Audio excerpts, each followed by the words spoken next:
নমস্কাৰ কৰ্মচাৰী আৰু পেঞ্চনাৰৰ কাৰণে গুৰুত্বপূৰ্ণ দুটা খবৰ লৈ আজিৰ এই ভিডিঅ'টো আগবঢ়াই দিছোঁ। প্ৰথম খবৰটি শিক্ষামন্ত্ৰী মহোদয়ৰ ঘোষণা অভ্যাসন বহীৰ বাবে এই পৰ্যন্ত বাজেট নাই। বাজেট ধাৰ্য হ'লেহে ছাত্ৰ ছাত্ৰীয়ে লাভ কৰিব অভ্যাসন বহী, অন্যথা ছাত্ৰ ছাত্ৰীয়ে লাভ নকৰিব অভ্যাসন বহী। দ্বিতীয়তে গ্ৰীষ্ম বন্ধৰ সময় সালসলনিক লৈ চিন্তা চৰ্চা চলি আছে বুলিও তেখেতে অৱগত কৰিছে। আৰু ইয়াৰ লগতে নতুন শিক্ষাবৰ্ষৰ পৰা বিলুপ্ত হ'ব মুখ্যমন্ত্ৰীৰ বৃত্তি পৰীক্ষা। ইয়াৰ পৰিৱৰ্তে পঞ্চম আৰু অষ্টম শ্ৰেণীতো উপলব্ধ হ'ব আনন্দৰাম বৰুৱা বঁটা। গতিকে গুৰুত্বপূৰ্ণ ঘোষণা যে নতুন বিত্তবৰ্ষৰ পৰা মুখ্যমন্ত্ৰীৰ বৃত্তি পৰীক্ষা আৰু নাথাকিব। ইয়াৰ পৰিৱৰ্তে পঞ্চম আৰু অষ্টম শ্ৰেণীতো উপলব্ধ হ'ব আনন্দৰাম বৰুৱা বঁটা। আৰু লগতে অন্য এটা গুৰুত্বপূৰ্ণ ঘোষণা শিক্ষা বিভাগত আৰু নতুনকৈ নিযুক্তি নহ'ব চতুৰ্থ শ্ৰেণীৰ কৰ্মচাৰী। স্কুল কৰ্তৃপক্ষই নিজাববীয়াকৈ প্ৰদান কৰিব চতুৰ্থ শ্ৰেণীৰ কৰ্মচাৰী। গতিকে ই এটা অত্যন্ত গুৰুত্বপূৰ্ণ ঘোষণা। জ্যেষ্ঠতাৰ ভিত্তিত শিক্ষকেও লাভ কৰিব প্ৰমোচন। গতিকে 5টা গুৰুত্বপূৰ্ণ বিষয়ত মন্তব্য আগবঢ়াইছে সন্মানীয় শিক্ষামন্ত্ৰী ৰণোজ পেগু ডাঙৰীয়াই। চলিত বাজেটত অধিৱেশনতে সংশোধন হ'ব শিক্ষানুষ্ঠান প্ৰাদেশিকৰণ আইন।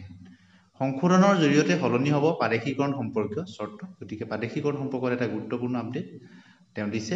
কিন্তু কোনো কাৰণতে সলনি নহয় প্ৰাদেশিকৰণৰ ভিত্তি বৰ্ষ, অৰ্থাৎ প্ৰাদেশিকৰণৰ কাৰণে যি পূৰ্বৰ ভিত্তি বৰ্ষ তাক সলনি নকৰে, কিন্তু বাজেট অধিৱেশনতে সংশোধন হ'ব শিক্ষানুষ্ঠান প্ৰাদেশিকৰণ আইন।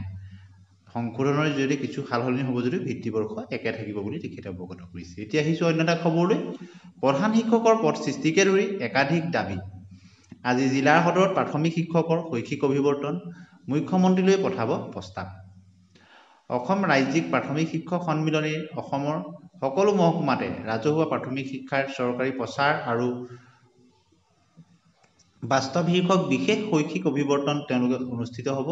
আৰু বছৰৰ পাছত বছৰ ধৰি প্ৰাথমিক বিদ্যালয় শিক্ষাৰ্থী আৰু শিক্ষকৰ প্ৰতি প্ৰদৰ্শন কৰি অহা চৰম অনীহাৰ বিৰুদ্ধে পুনৰ প্ৰাথমিক শিক্ষক সমাজে ৰাইজৰ ওচৰ চাপি বুলি তেওঁলোকে কাৰ্যসূচী গ্ৰহণ কৰিছে। আৰু মূল্যায়ন বহী আগৰ শিক্ষাবৰ্ষত প্ৰদান কৰিবলৈ অপাৰগ প্ৰকাশ কৰা পৰিলক্ষিত হোৱা আদি বিভিন্ন বিষয়ে শৈক্ষিক অভিৱৰ্তনৰ উত্থাপন কৰিব।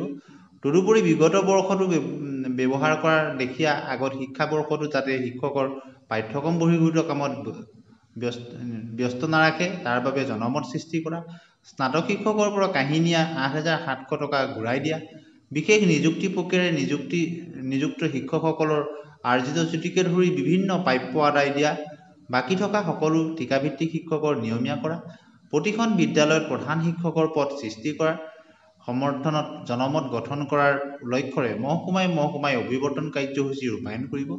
সন্মিলনীৰ ভাৰপ্ৰাপ্ত তেওঁলোকৰ সভানেত্ৰী আৰু প্ৰধান সম্পাদক তেওঁলোকে প্ৰকাশ কৰা বিবৃতিত 1982 চনৰ পৰা সন্মিলনীয়ে ৰাইজৰ প্ৰাথমিক বিদ্যালয়ত প্ৰধান শিক্ষকৰ পদ সৃষ্টিৰ বাবে ভিন্ন উপায়েৰে কৰি অহা প্ৰয়াসৰ কথা তেওঁলোকে অৱগত কৰে। আৰু সকলো ছাত্ৰ সংগঠন, বিভিন্ন সাহিত্য সভা, অভিভাৱক, সচেতন ৰাইজে ইয়াত অংশগ্ৰহণ কৰি গণস্বাক্ষৰেৰে মুখ্যমন্ত্ৰীলৈ আবেদন জনোৱাৰ পাছত 2023 বৰ্ষত ৰাজ্য চৰকাৰে কেবিনেট সিদ্ধান্ত গ্ৰহণ কৰিছিল।